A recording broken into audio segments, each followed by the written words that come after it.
content presented in this podcast is based on real events and may contain graphic descriptions of violence, sensitive topics, and explicit language that may be triggering, offensive, or sensitive subjects to some viewers and listeners. Discretion is advised. The purpose of this podcast is to explore and discuss true crime cases for entertainment and educational purposes only.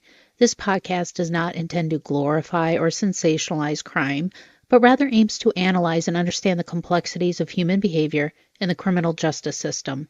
We encourage listeners to approach this content with empathy, critical thinking, respect for the victims and their families. Back in the good old days, America tried to outlaw the bottle. Instead, it uncorked a war. When Prohibition took effect, the law didn't dry up the thirst for alcohol. It only made it more valuable, more powerful, and more dangerous. Behind barbershops, beneath dance halls and basements thick with cigar smoke and whispered deals, illegal liquor flowed like currency. And where there's money like that, well, there are men willing to kill for it. Bootleggers weren't just hustlers and hidden flasks. They were armed, organized, and ruthless. They built underground empires, one shipment at a time, bribing police, intimidating rivals, silencing anyone who talked too much. A missed payment could mean you're not going to be breathing or you got a bad beating. A betrayal could even mean your body may end up in a ditch. What started as smuggling barrels of whiskey quickly turned into turf wars, assassinations, cold-blooded murder. Neighbors by day, gangsters by night, respectable businessmen in press suits until the guns came out. Prohibition didn't create crime, it industrialized it. Tonight we're stepping into the shadow world of violent gangsters who turned bootlegging into a blood-soaked business where loyalty was fragile, power was everything, and the cost of crossing the wrong man was permanent. Because when alcohol became illegal, violence became more profitable. So with that being said, it's time to start the show. Let's hit it.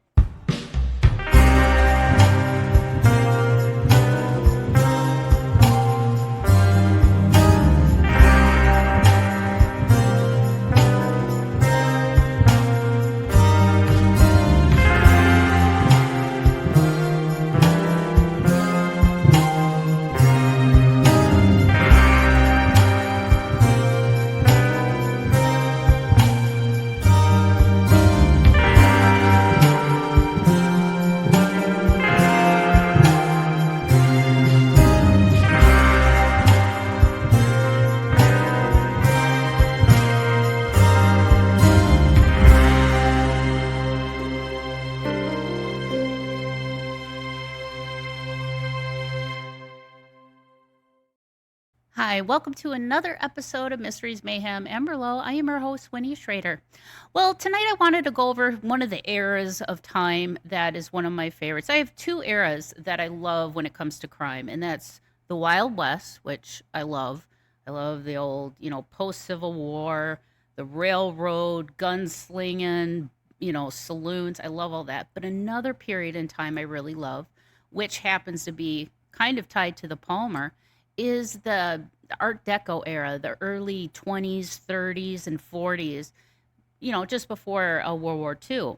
And the organized crime really blossomed during that time period. Why? Well, Prohibition. When you make something illegal, it becomes more profitable for criminals to get it across the United States and sell it to anybody who wants it, because that's the only way they can get it. So I wanted to bring a friend on to talk about this because this is kind of something he's into too. He likes the history and everything. So I got Scott Davis, who is a police officer, so he knows a little bit about the law, but he's also a medium too. So that gives him a different aspect. Maybe some of these crimes are blending into our time now. And, we have a lot of that here at the Palmer, especially dated around the 20s and 30s and things like that. So let's welcome Scott Davis to the show.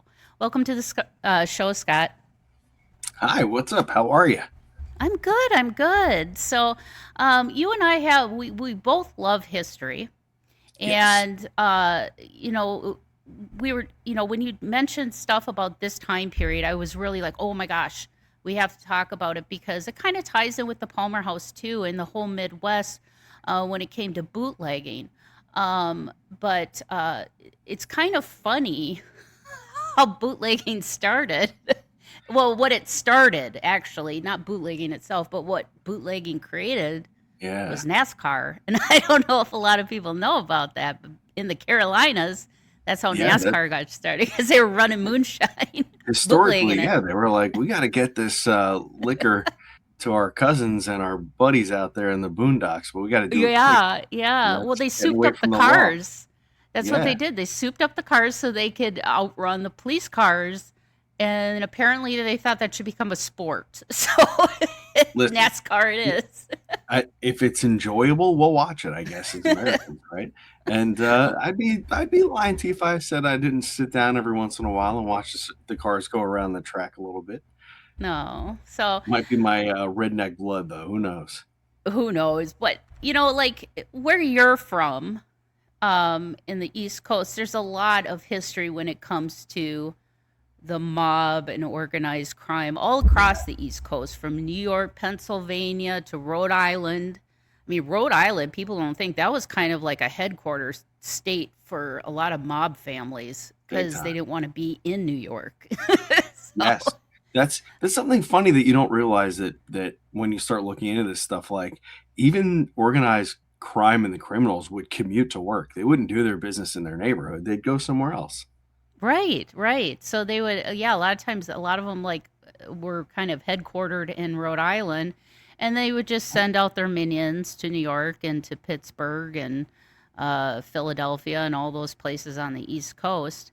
Yeah. But I don't know much about like prohibition in that area. Now I know a lot about the Midwest prohibition runs that John Dillinger did, but I Right. don't know many of the characters really that specialized in like bootlegging and things like that, and running illegal supplies and products to people on the East Coast, other than the Sopranos. So, Right. or Everybody knows what I've about seen that. in the movies.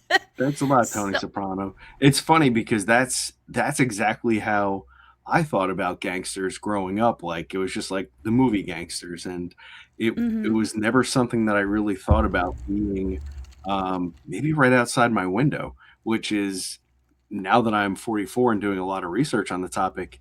Actually, this stuff was happening right outside the window of where I lived, and live right now. Yeah, I mean it's really crazy the stuff that we're going to talk about a little bit of it. And of course, because I do so much in the paranormal, a lot of this has a paranormal tie-in. Mhm. So the prohibition, right, for everybody listening or watching, that just meant that the government took away alcohol, they made it illegal. And like Winnie said in the opening, when you take something away, it creates a market or a black market for that product. Mhm. And let me tell you something: the 20s, the Americans, the vast majority, it seems like, didn't want to give up drinking. They didn't want to give up booze. So what did they do? They turned to illegal means to get it. And Yep. while I was doing the research for this, I like stopped for a second. I was like, I had to like think about it from the perspective of like where I'm at, blue collar worker. I go to work. If I come home and want to have a drink, I should be able to. So just because the law changed, did it make it immoral for these people to still want to drink? And I was Mhm. thinking about it while I was doing this, and I said, no, I don't think so. Um, the morality changed somewhere up the line with the criminals, where these men who were definitely after money and influence and power, as soon as that market was created, they jumped to it and they went to it in big ways. And I'm going to tell you a little bit about that right here and some of the paranormal stuff that I uncovered with it. Wow. So Yeah, that's amazing. let's start with this. In the Midwest, I visited the Palmer last year. I did Mhm. hear some things about it having something to do with bootlegging. Are there any particular ghosts or cases that you can think of that directly relate to like prohibition, bootlegging, or gangsters right in that time frame? Well, I know that Sock Center itself had tunnels running underneath the city. Okay. So that was prime spots for them to run liquor from place to place underground. So they would run it to all the businesses underground. And would And they that did come in this, off the water? I'm assuming, because they had Sauk River not far from here. Hmm. So they could have ran it down the river. Now I know in St. Paul, the Wabasha Street Caves, the John Dillinger's gang, which he pretty much ran the whole Midwest when it came to bootlegging liquor. He was kind of the head honcho. They were doing that in the Wabasha Street Caves in St. Paul. They were coming right off the river there, getting into the caves and getting it out because his job was to get alcohol running probably from Montana through the Dakotas, Minnesota, Wisconsin, all the way down to Chicago. Wow. So it was like this huge network Yes. that they had. I'm And just like, that's what I'm finding doing the research with New Jersey. So growing up where I live in Middletown, New Jersey. I famously say it's the armpit of New Jersey. If you look at the map, we're right there. Um, and growing up, we'd hear stories because there's a restaurant nearby, and it's called the Rum Runner, and that has to do with a prohibition term. So hmm growing up, we'd hear about it and maybe some secret tunnels in the town nearby, but that's all it was, and nobody ever really in my lifetime or anybody around me, nobody ever like brought it to life. So we'd hear about it, we'd talk about it. I do investigations nearby for the paranormal stuff, and it sort of would be on the outskirts, like something like, oh, this might have been near where they had prohibition tunnels. But I never really gave much thought to it until doing this project. So um, here in New Jersey, where I live, we have right down the road is the highest point on the Atlantic seaboard. I think it's something from like New Jersey down to like South Carolina or something like that. It's a huge stretch of land where this is like the highest point.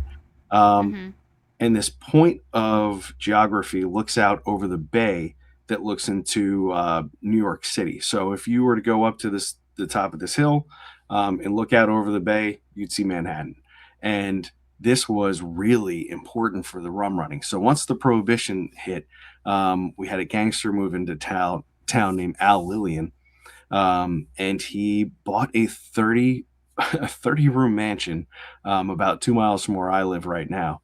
And basically, with this mansion, it was in this position where it could see over the bay and the harbor. And what this guy did was he built up the mansion to be sort of the headquarters for his liquor empire. Basically, he ran an empire from Montreal, Canada, down to Virginia. That's how oh, big of wow. an area this guy ran. It's crazy. Like I, I'm doing this thinking it's going to be little pockets of things, and I'll find some neat stories. And come to find out, this guy in during the Prohibition time, they estimated that he made about $35 million a year then. And I did the math, Wow. and that's a little over $800 million a year now. Wow. So That's a lot of money for that is booze. crazy, right? Like to think. So that just means that, um, you know, there wasn't enough enforcement. There weren't enough people that could stop, excuse me, what was happening. But hmm but also what I'm finding, and maybe you've heard some of these things, is that maybe local law enforcement was kind of helping, or at least not paying super close attention, kind of on purpose. Is that Right. something you think might be fair to say? Yeah, yeah, because I can't, I don't, they tried to use the reason that prohibition was enacted was they were trying to use it as this moral compass that it was, moralistically wrong to drink and be drunk. And they felt like it was, not very Christian like Yeah. to do that and things like that. But there was an alternative motive. There always is when it comes to the government Always, right? Yep. laying new laws. And I'm sure that the government was probably working with somebody on the back end to say let's ban it, and because I'm sure they made money on the back end somewhere too. Yeah, They I'm sure they always do. privatized somewhere, right? Right, right. That's why, like drugs for a long time had like pot wasn't legal because they made more money on it being illegal than they did Right. having it legal. So I could see they used that kind of formula to come up with prohibition, but I could also see police officers be like, "This is stupid. I like Yeah. to drink too." Yeah, of you course, know? that's what I'm saying, not I mean, I'm not saying it's all the time, but if you had a hard day and you just wanna Yeah. knock off for the day, a drink should be allowed. Um, Right. but of course, back then, that wasn't the rules, so, this huge network of gangsters grows out of the ground overnight, seemingly. And one of the really neat things that I learned about Prohibition from this part of the world here, um, there was a gentleman named Bill McCoy. Now I'll have to ask this: have you ever heard of a term where somebody says, "Hey, this is the real McCoy"? You ever heard Yeah, somebody say yeah. that? Okay. Yep, So yep. that actually comes from this guy named Bill McCoy, who was a bootlegger and rum runner here in New Jersey. And the reason that that term exists and what it means is when Bill McCoy would get liquor, he wouldn't water it down. So if you were getting liquor from Bill McCoy, you were getting 100% of the alcohol. So they started Yep. calling it the real McCoy. So that's where it That's comes from. cool. I So didn't yeah, know so that. yeah, right, neat, right? So this guy Bill McCoy, legendary over here. Um, the law of prohibition in the United States was after 3 miles off the coastline of the United States, that became international waters. That was back then. Now I think my Coast Guard buddy told me it's 13 miles, but back then it was just three. So what Bill McCoy would do is he would get ships loaded with alcohol and he would bring them just 3 miles off the coastline of New Jersey. And this would serve as two things. One, they were floating liquor stores. So basically he would get the ships there and then the guys locally would go out and they'd grab the booze and they'd bring it back inland and they'd divvy it up and send it to where it was going to go. But the Oh, other thing that I found out that was really crazy is there are accounts of up to 100 ships off the coast of New Jersey loaded with alcohol. And it was so popular that they actually would ferry people from the Jersey shoreline out to the ships and they would party out there where the alcohol was. It was completely legal. we need to go in international waters to Yeah. drink. You were so hard up and so against the government in doing what they wanted that you said, nope, I'm going to go 3 miles out into the ocean with these modern day pirates, these hooligans. We're going to get drunk on a ship. They would bring bands out there, entertainment, like it was like a cruise ship out on the out on the We're high all waters of breaking the the Atlantic. law. Yes. Isn't that something? That is hilarious. Well, Mark says pick up a bottle of rum, you are, matey. Nice, Thanks, Mark. Mark. My man. Yeah, it just, yeah, the lengths that people would go just to get booze, I know. and the premium price I'm sure they were paying back then too. Yeah. So, I don't know I couldn't find anything really that said how much things would cost, but I'm guessing that at $35 million a year, that the liquor was probably pretty expensive. Um, Yeah. one of the things I even found out was like the guys who would go from the Jersey Shore over to Manhattan with cases of liquor in their boats, those guys were making $20 a night. And that back then was about a week's worth of work in a factory. So Right. in about 6 or 7 hours, you could ferry your little boat across the bay and make that in a night.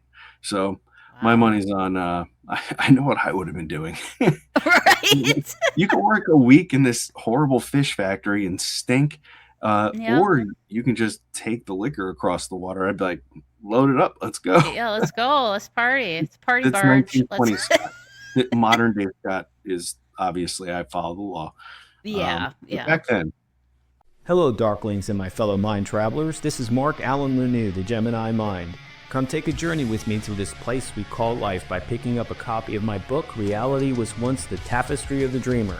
Available on Barnes & Noble and Amazon online. You can find the links also on my website, markallenlanou.com. Chock full of stories about organized crime, the paranormal, my music career, NASA, and more. So go pick up your copy, and you all rock. Indeed. Did you know that radio just got a little extraterrestrial? That's right, Dave Schrader is back on radio with the Paranormal 360 every Sunday evening, 7 to 9 p.m. Central on WCCO AM 830, an Odyssey station. Just download the Odyssey app and look for the WCCO logo, follow the station, and listen live. That's the Paranormal 360 on WCCO AM 830, an Odyssey station. who knows? Well, it seemed like, and I'm sure everybody was just like, this law is ridiculous. It's not immoral. I mean, they serve wine at church. I think they did allow wine though during Prohibition, didn't they? I think I would wine was still available. I would guess, but it's one of those things. How much were those? What were the ladies who started the whole thing called? Oh my goodness, people are gonna beat me up for not remembering. Um, but all the ladies who voted it in, I wonder what their religious belief on that was. So if somebody in the audience knows, put that down in the comments. Let us know. Are you talking about the red hat I don't ladies? know. I don't know. I never really thought of it from that perspective before. Um, I would imagine that that would be okay for religious reasons. They're not selling it; it's just a part of the sacrament, right? So I would say Yeah. it's okay. But for the places that it's not okay, what are the places called that you would have to go to? They called them speakeasies back then. Right. Why did it? Yeah. I don't understand what speakeasy means. I've never. Well, it was illegal to have the alcohol and serve the alcohol. So if you happen to know the location of an underground basement that was serving alcohol, you have to knock on the door, give them the secret password, and once you're inside, you have to be quiet and speak easy so that the law doesn't hear the party from the inside and come in s- and bust up So bust up you the had to bar. like talk like this at the party. Hey, Yeah, you how's it have to going, just be man? quiet. I'm sure I got out of hand. I'm sure I got out of control, but Officer Smith probably joined in after his beat anyway. Yeah. So Oh gosh. so yeah, so that and it's really neat. Right here where I live, there's actually a building that still operates today as a bar that was a speakeasy during that time. There's a Wow. it's in a neighborhood, like in a regular suburban neighborhood. Um, and basically there's a house on the top and you have to go down into the basement and that's where the bar is, and that it had started originally, I think it opened up the year before Prohibition started, and then as they went through Oh. Prohibition they just continued as a speakeasy, and it's still around today. It's really cool. Oh, that's cool. Yeah, when I Yeah, tell and you it's a small bar, so it's a really cool place to go hang out and get that vibe. yeah, yeah, and so have you gone in there many of times or just? Yeah, I've been in there quite a few times. People like to go there just for that reason because it just feels like you're kind of in that time period. The people who own it now really haven't changed anything. It's called Mhm. Murphy's in Rumson, New Oh. Jersey. For anybody who's listening or wants to check out a real speakeasy, that's the place. Yeah, and that's kind of like the feel that we have here at the Palmer as well. It's like you're stepping back in time and to kind of Yes. relive those moments, and a lot of the paranormal aspects of the Palmer. I get more reactions when I talk about the Prohibition era than any other era when I do ghost investigations, especially when I start talking about liquor. Then they get all jolly and happy.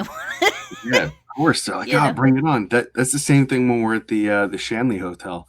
Anytime you Hmm. bring up anything about that time period and liquor, it seems to get the spirits a little bit more spirited, so to speak. Yeah, yeah, We have a and lot it of just fun. seems like it was a lively time to be alive, and just like that underground speakeasy type of vibe and mindset that they have.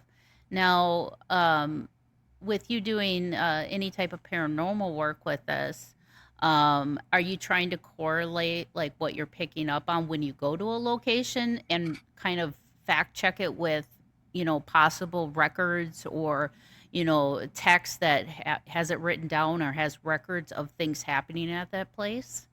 Yeah, so this actually is happening the other way. So from living here all Okay. these years, I've had lots of paranormal experiences that I couldn't put my finger on why these things had happened. So Mm-hmm. I started going back and looking at the locations where these things happen and then doing property searches, tax record searches, and finding out that the three main places that I had really crazy experiences at were all a part of this wild bootlegging, rum running, gangster joyland, for lack of better words on that. All three places were places where there was confirmed killings happening, Mm-hmm. shootouts, secret hideout stuff, just violence. And then that basically just helped me understand that I was probably one of many people who've had these experiences in these different places. and now I'm going to go back and I'm going to tell the story as to why. But then, because I don't want to go too far off, but Yeah. um, there's certainly to me some sort of correlation between that time in the Gangsters and the ghosts that still are pushing through into this timeline from then. Mm-hmm. And one of the times that did not make it into the story that I'm doing because it's not a place that I visited. I hope your fans like a little bit of ghost stuff, a little bit of Ouija board stuff, but this has true crime aspects too, and it's really neat. Oh, we love it So, all. okay. So probably about 10 years ago, I was on Facebook and I was doing a Facebook Live to about 12 people probably. Mm-hmm. And what I would do is I'd break out my Ouija board and I'd play with it live. I always thought it was a really good tool to get engagement and to get people interested in what I could do. So I'm playing with the Ouija board and I'm looking at the comments coming up and through, and all of a sudden the board starts spelling out some really wild stuff. And within a couple minutes, one of the women in the chat is like, you're freaking me out. You're talking about my house. You're talking about things that only I would know about in this house. And this is just a random viewer from Facebook. So Oh. after the Ouija board session, I asked her permission. I'm like, can I call you? Because I just want to confirm what was coming through against what you were telling me. And she agreed to it. And I talked to her, I think, like the next day. And this is where things get really interesting. During the session, there was a spirit who was coming through and he was really upset. And he was telling me that he lived in this house, and he kind of said that he was involved with the mob during Prohibition and that he was at unrest. And as that message came through with the board, I started getting messages for myself. And basically, he showed me that he had been decapitated and he was never properly buried. Now, this lady was like, okay, I'm going to take all the information you said. A lot of it hits really home, and this other stuff I don't really know. And I would say about 6 months later, I get a call back from this lady, and she says, my brother, who does not believe in this sort of stuff, actually wanted to prove you wrong, so he went and did some research on our house. And as it turns out, this house was used during Prohibition. And the way that the mob got rid of people who they didn't trust anymore in our particular area was they would cut their head off and separate their body from their head. So those two things lined up. And then she said, furthermore, I had done a part of a reading, and I told them that they were going to find something in the basement that was going to validate the reading, like that this house was heavily used for Prohibition. They went to remodel the basement, pulled a wall down, and as they pulled the wall down, 40-ounce Prohibition bottle Budweiser bottles came out of the wall, just like Oh my 30 of them. gosh. Yeah. So Oh, wow. basically, what I had prescribed to her was I said, I think that the spirit in your house will stop being so mad if you can get him like his last rites read, or like have a Catholic priest come and kind of hold like a funeral for him, because that's what he was so upset about. He was Catholic and was murdered, and there was no proper burial, so he was really upset about that. And that was just one of these really weird, like, gangster Prohibition stories that I mean, I don't like what happened to the guy, or why it happened, but what an interesting like time to be stuck in and to be upset about. And and this was far up north in New York where this reading happened, or where this house was. So that excited my love for that time period. I wanted to learn more about it. Yeah, and I, coming into the Palmer, and I wanted to kind of brush up on my history too of that time period as well, the early 1900s going up into the 1920s and 30s. And it seems like, it was kind of like, if you really look at it, I mean, aesthetically, it's not like the Wild West, but it was like the Wild West. I mean, yeah. you had poverty. You had a lot of crime even before Prohibition, because a lot of, we had the Great Migration where a lot of people were coming over from Europe, and you had Ellis Island and things like that. So, America itself, especially the East Coast, was booming with people. Oh yeah. So I'm wondering if that time period seems to be stamped more on the other side of the veil than maybe others because of the vibe and energy that that era brought.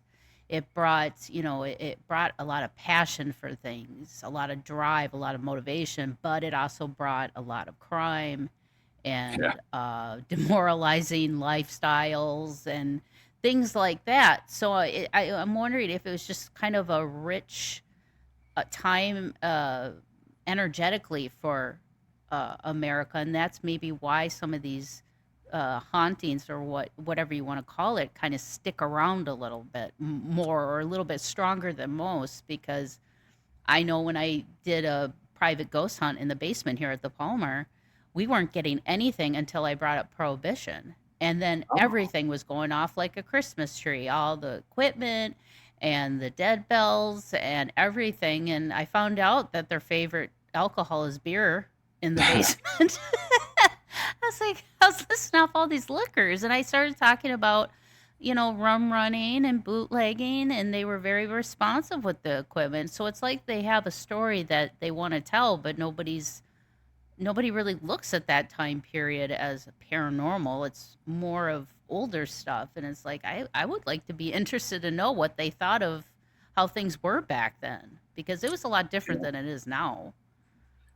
in a lot of ways it is, in a lot of ways it's not. I keep coming back to my guy who was over here, and I'm sure a lot of the gangsters in the Midwest.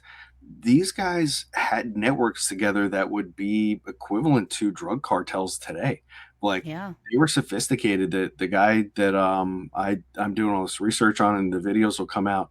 Um, basically, he had a secret radio room in his mansion that he had a secret code to speak to his drivers and his boat drivers. He Mm-hmm. had a special system hooked up with the lights so that the guys in the water could see according to what lights were on or off or dimmed, if it was safe to go or not. And then he had airplanes that he had at his command. So, like, if you were somebody important, you were like, I need 50 cases of booze, he could get on the radio with an airplane and send it to you. Wow. I mean, this was crazy sophisticated. And again, just what from like thinking about it being from a kid and watching it in the movies, it never seemed that complicated. It was just like, Yeah. here are the gangsters, these are the cops that are after them, and eventually there'll be a shootout and the cops will win. But um, that's not really how it happened in real life. Right. And they didn't have the technology we have today to do all this. I mean, they didn't have text or burner phones like what the mob uses today, or at least in The Mhm. Sopranos they did. But like burner phones and stuff, they had to have this. Everything was, you know, uh, very word of mouth, Yeah. just, but it was so sophisticated. And the mafia, I would say itself, they were very good at that. They were kind of established social networking before social networking a thing. Yeah. Like they were in So touch with everybody, for coast anybody to who's coast. watching this, they're gonna get I'm not gonna say this again until the video comes out, because I just found this out and I thought it was so cool, and it has to do exactly with what we're talking about. So if you're listening, you're getting a little cool piece of exclusive knowledge here. Ooh. So when it came to networking, there had to be signs and symbols for these criminals to know, like Mm-hmm. when it was safe to gather, where it was safe to gather, and when it was safe to talk. So here in New Jersey and probably many other places, there were gathering spots called blind tiger clubs. And what this was is basically if you had a storefront or a house that you wanted criminal element to gather at and it was safe for them to do business there, they would take a stuffed tiger and put it in their window. And Oh. that would let other criminals know, like, this is a safe place to go. And then when they would blindfold the tiger, it was safe to talk business because they knew they weren't getting watched at that moment. So there are places called blind tiger clubs, and that's Oh, where it comes. weird. See, you Neat. wouldn't think that somebody like the mob would think of those things, but it's those little Yeah. intricate things that made that network work for Yeah. so long, and I wonder how they felt when Prohibition ended. Be like, oh man, there goes our our money Well, stream because now it's legal. So here on the East Coast, and following with the traditional mob, after Alexander Lillian was relieved of duty as one of the largest kingpins in liquor here in New Jersey, another very well-known gangster moved into his spot, and his name was Vito Genovese. Um, Oh, the Genovese so family. Okay. what I had heard growing up, again, just like, hey, the mob used to have ties to our town, and it's like, well, yeah, we live like across the bay from Manhattan. Of course they did, like, you know, but I didn't really think too much of it until I come to find out that, our the prohibition gangsters just gave way to the more modern day organized crime in the area, and Mm-hmm. there is a paranormal element to that as well. And I don't try to What? loosely tie these things together; they are just presenting themselves as I go through the story. Mm-hmm. So here in New Jersey, where I live, we have this really rare stone called peanut stone, and all peanut stone is it's iron and quartz, and it's compressed together, and it got left here by a glacier a couple million years ago, right on the East Coast. Okay. And we think in the paranormal that iron and quartz are really great conductors of paranormal activity. A lot of people believe in the stone tape theory, and Mm-hmm. some people just think that these sorts of elements can supercharge the area. Well, as I'm going through this, I am finding that even the notorious gangster Vito Genovese built a home here in the area, and he used this peanut stone to build something called a meditation pond.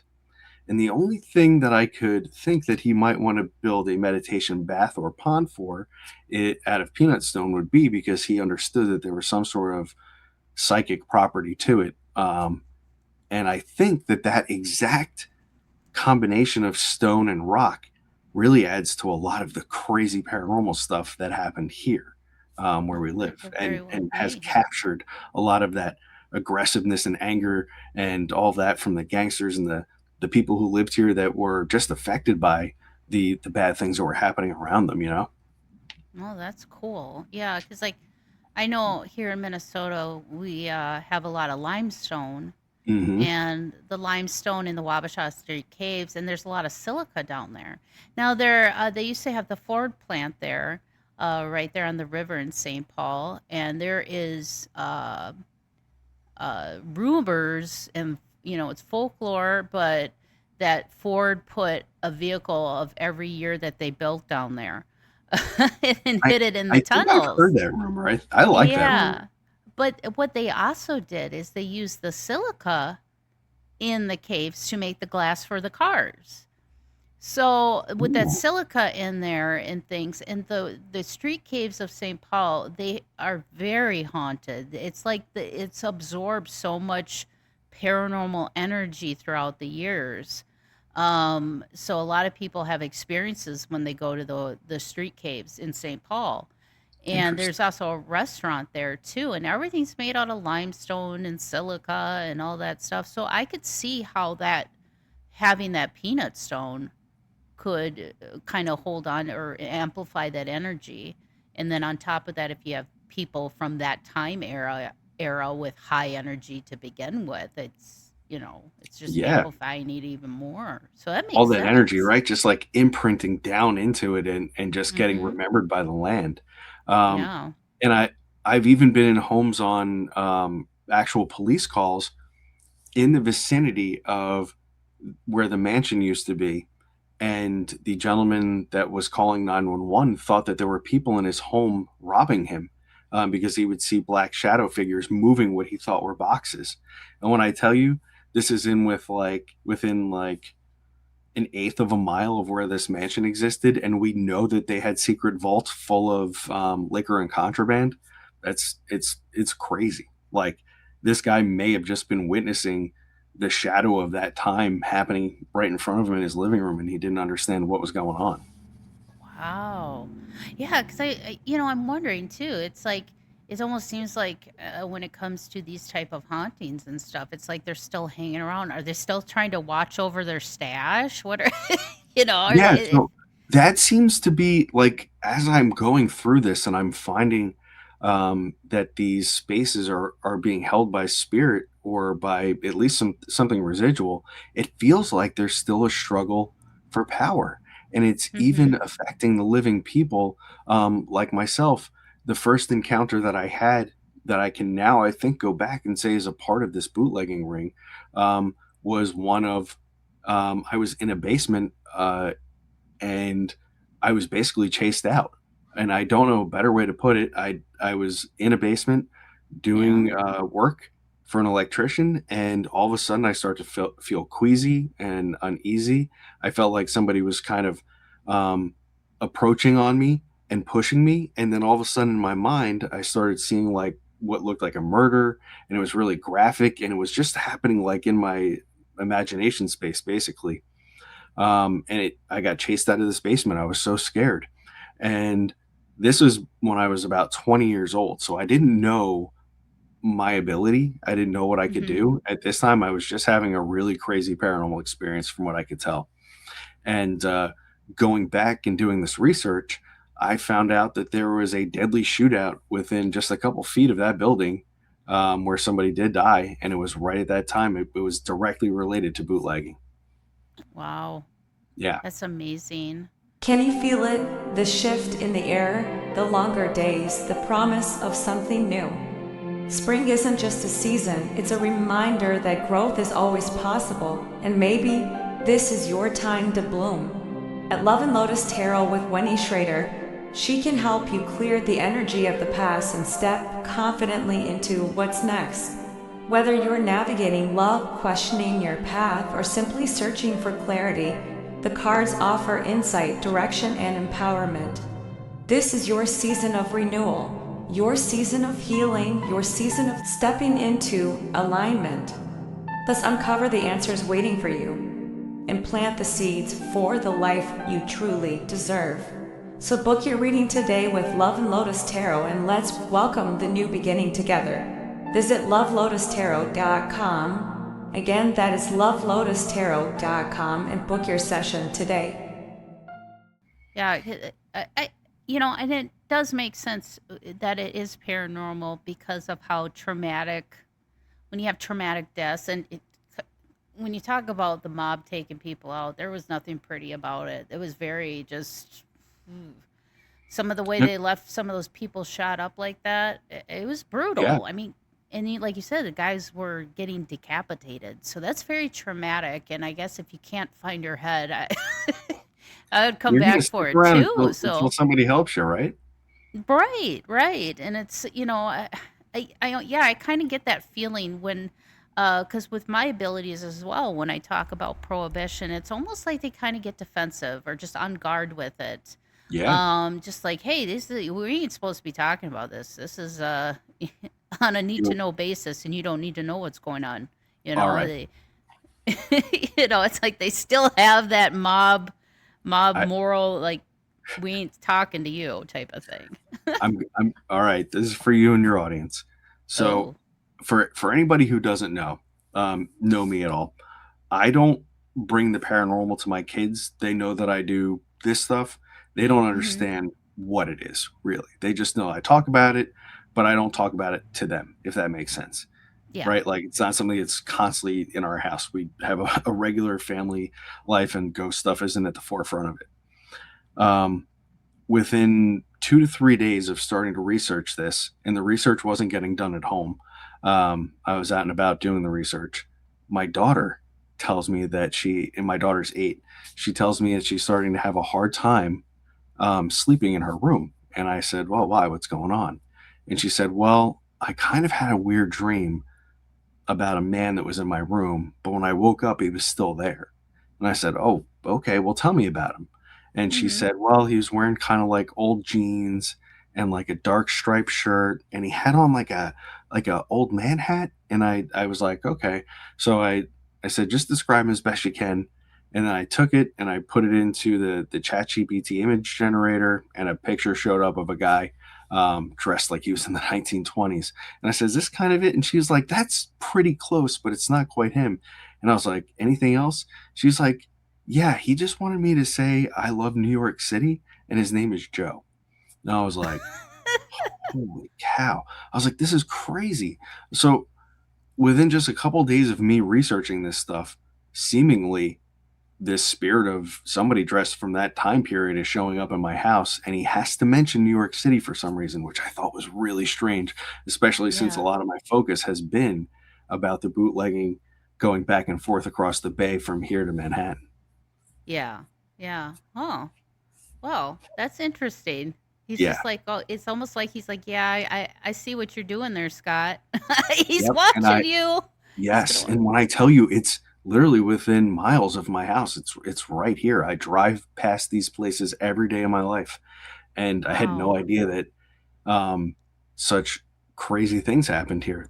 I mean, I'm doing research. I drive my kids to school down Leonardville Road in our town, and I'm finding out that these gangsters used to drive down that same road and have shootouts with each other's from their vehicles, like the movies. There's actual Right. accounts of it happening, and it just blows my mind. I know. And people just they kind of ignore that time era, and it's like it I love watching movies or doing, documentaries on that time period because it was such an interesting time where you had a huge influx of immigration.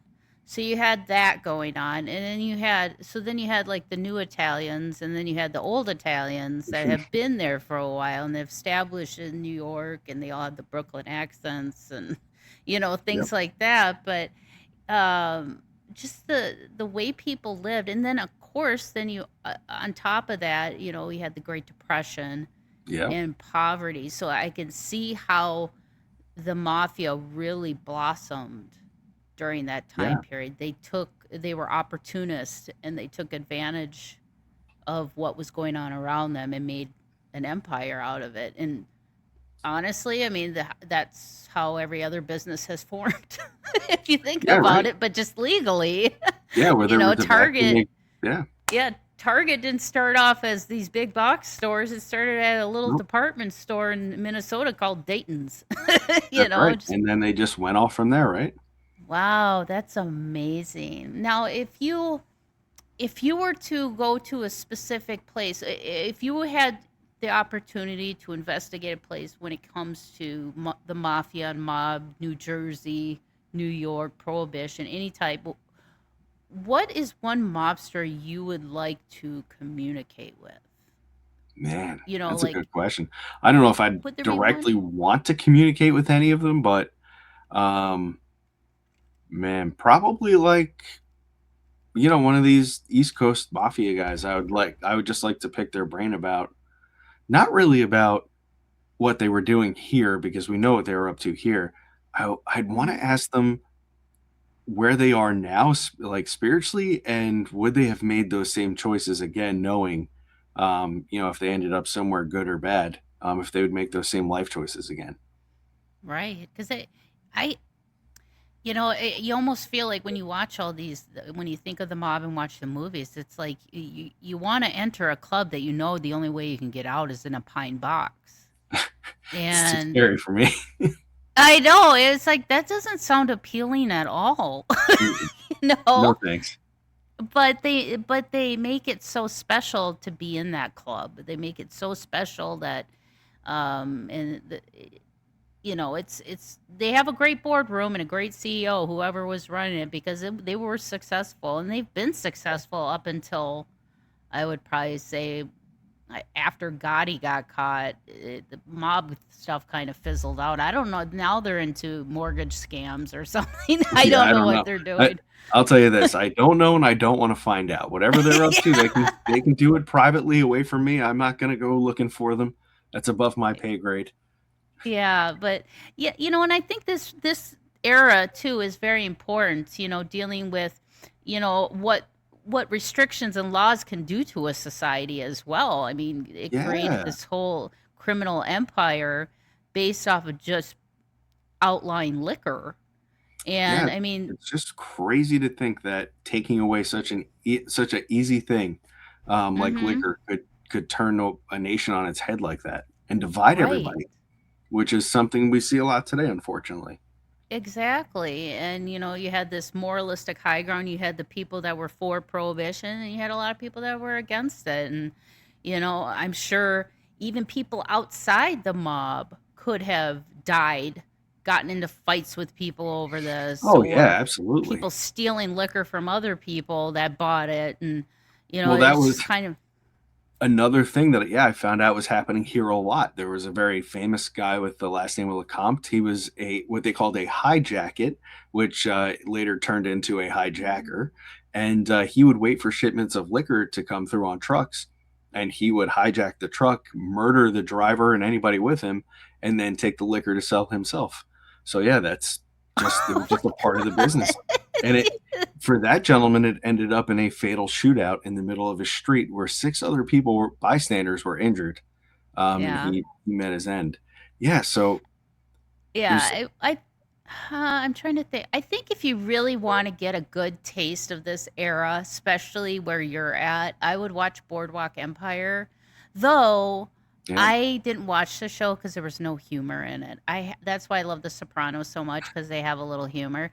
But I can see where Boardwalk Empire, a lot of people did love that show. It was just yeah, I too. enjoyed it. It was very good. You watched it? Okay. So Oh is yeah, that, I mean, now you doing the research and things like that, how close is that show compared to what you've been researching and discovering, and maybe even some of your abilities that you've have information coming to you? Does it pretty much align with that show? I'm just trying to give people a reference point. yeah. I mean, I would say that that is really very representative of the time. So if anybody has not seen Boardwalk Empire, it's exactly the time we're talking about during Prohibition. It's set in Atlantic City, New Jersey, and of course that's a drama. But Yeah. I could see those same type of characters developing right here as I'm doing my own research. The people who had to have law of the land and knew probably what was happening, and were Hmm. either profiting from it, like you said, or they were just looking the other way and being indifferent about it. But then the gangsters that came out of it, that's 100%. I mean, again, these were ruthless men that were willing to do anything to get that dollar, for Hmm. to help them grow their empire. You know, um, so yeah, I would say that that show is very, yeah, it's on point.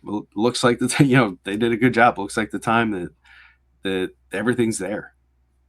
Yeah, and looking at back at the history at the Palmer House, um, hearing the stories of how this place has transformed and transitioned, and it started off as a hotel and restaurant, and then kind of became a brothel and at Hmm. times. And even before the Palmer House was built, we had the Sauk Center House, which was more of like that old Western with the saloon doors. You had the saloon and restaurant below. You had the Cool. rooms to rent above.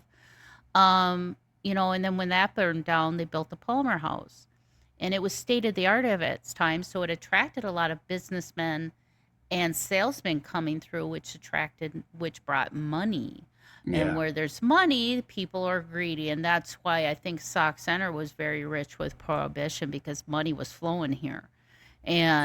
and that's why they chose it. And I'm sure that's why they chose parts of New Jersey, because New Oh, big Jersey, time. just like New York, you're a bay city, you have access to water, so you get shipments coming in, you're a coastal city. Yep. And when you have those openings, that's where you can make good money. And they knew what they were doing. God bless them. But man, it's kind of sad though to think of how many people tragically died over liquor. A lot, unfortunately. Just But liquor. everybody knew the game, though. I mean, e- Yep. e- everybody knew like that's the way that it was going to be, especially around here. If you wanted to get away from it, you'd have to go more inland where there wouldn't be so much shipping going on, right? Because that's really what made this so dangerous is um, just the fact that all of the shipping was happening right here. Like this was the hub. This is where it was all coming to before it got distributed back out to major hubs like New York City, Boston, up into Connecticut, and down into the Baltimore area and then beyond. So I mean, this was the place, and that's what made it so dangerous. And Yeah. I not only mean, from that point, but for before that and onward. The eastern seaboard here has always been very scary because of the layout of the land. yeah. Yeah. I've been to New York. I haven't been to Jersey yet. I want to go to Jersey. That's my one bucket list place. But going to New York, I literally experienced every single stereotype in 24 hours when I went to Manhattan than Yep. I could ever imagine. It was awesome. I'm not gonna lie. I mean, but yeah, I mean, it's so eclectic and different and diverse over there, and I'm sure it's like that in Jersey, and it's always been that way. So I could see during the early 1900s how that tension was just a powder keg ready to explode, and then removing the alcohol, the joys of people back Hmm. then, they looked forward to having a drink. Dads would come home from a hard day's work and want a brandy and a cigar. They Yep. couldn't do that, and it was taking a vice away from people, and they were angry about it. So, it's like, wait, well, there's a will, there's a way, right? And Yep. hence That's bootlegging. that's another funny thing that I found out is that so let's just say that your upstanding husband, Mr. Dave Schrader, um, Hmm. commissioned you to go do some bootlegging on his behalf, and you went out and you were carrying a case of liquor from the Palmer to a business across town, and Johnny Law got you, and you got arrested. Um, they couldn't press charges against you because your husband told you to do it. That was the law here in What? New Jersey. So a lot of men would have their women, their wives, do the bootlegging for them because once you got captured with the alcohol, you couldn't get charged, and neither could he. So it was like this weird loophole that they figured out, and they were using They it. had the wives do the heavy lift. Listen, that's the way it goes. The bootlegging game, Don't Oh hate my the game. God. All right, That's genius. isn't that funny? Like you said, They where there's a will, there's a way. Hey, we got to figure out how we can get this booze across have the town. But women if do somebody it. gets pinched, we're not in trouble.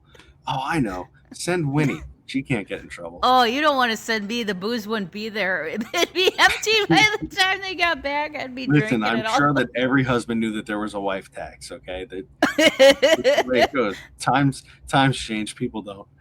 Oh, that's hilarious. Well, Isn't that something? thank you so much, Scott, Yeah. for coming on. This was a fun conversation. I mean, granted, it's not fun to talk about people getting decapitated, but the whole history of it, I love history. I feel like we learn from history, or that's the whole intent of it. Yep. So looking back at this, I can see where like the drug cartels and everybody kind of used this roadmap that the mob has kind of established Yeah. throughout the years. And they all kind of go off of what they've done. And the mob goes all the way back to Italy. I mean, they did Yeah. this Oh, stuff yeah. in Italy too. So it's not like it's a new thing that Yeah. that just got here. But now, where's a place where people can find to follow you, catch up on any projects you're doing, events that you're doing? I know you're very big on social media. Yeah, if they want to hang out with me, Scott Davis is my Facebook profile. Come hang out with me there. YouTube, Scotty the Medium, hang out with me there. That's where I'm going to put these videos up. And the name of the video series where you can check this out is going to be called Welcome to the Violent Coast. So cool. I can't, that is such my jam. But I try and learn something new and different about each and every state. And the East Coast, I have to spend a lot of time on the East Coast because it's You can put a shovel rich. down and there's 30 stories in the dirt. So, yeah, it takes a long time. Exactly. And then you have a website as well, correct? Yeah, you can hang out with me at scottythemedium.com. All right. Well, thank you so much, Scott. Thank you. And Appreciate hey, it. guys, if you have any questions about what we talked about tonight, you can always email me at mysteriesmayhemmerlow@gmail.com. But like I said, I have talked about the Palmer House. And hopefully we can get you back out here soon. I would love to have you back out here. We had a blast. And I need you have really good drone techniques. So I might have to have you bring your drone and take some cool shots of the Palmer, especially outside. I think Yeah, that'd be pretty neat. But unfortunately, I would love to go down in the tunnels here in Sauk Center, but I guess they closed them all up. So that's what sledgehammers unfortunately, are for. yeah, I don't get to go into the tunnels, but it's fun to root around the basement and see where things were. And Yeah. I like to go down there, and I even tell the spirits down there if they can not perform, but if they interact with us when we're talking, I'll bring them a beer now. So I always bring a Nice. beer down there for them if they interact with us, because apparently that's their favorite. So Gotta pay him. You gotta pay him. All right. Well, thank you so much, Scott, and thank you all, and I hope to see you all next week. Thank you for joining me for another episode of Mysteries, Mayhem, and Merlot. And until our next case, my armchair detectives, stay safe, stay vigilant, and stay aware. I'll see you right here next week on Mysteries, Mayhem, and Merlot.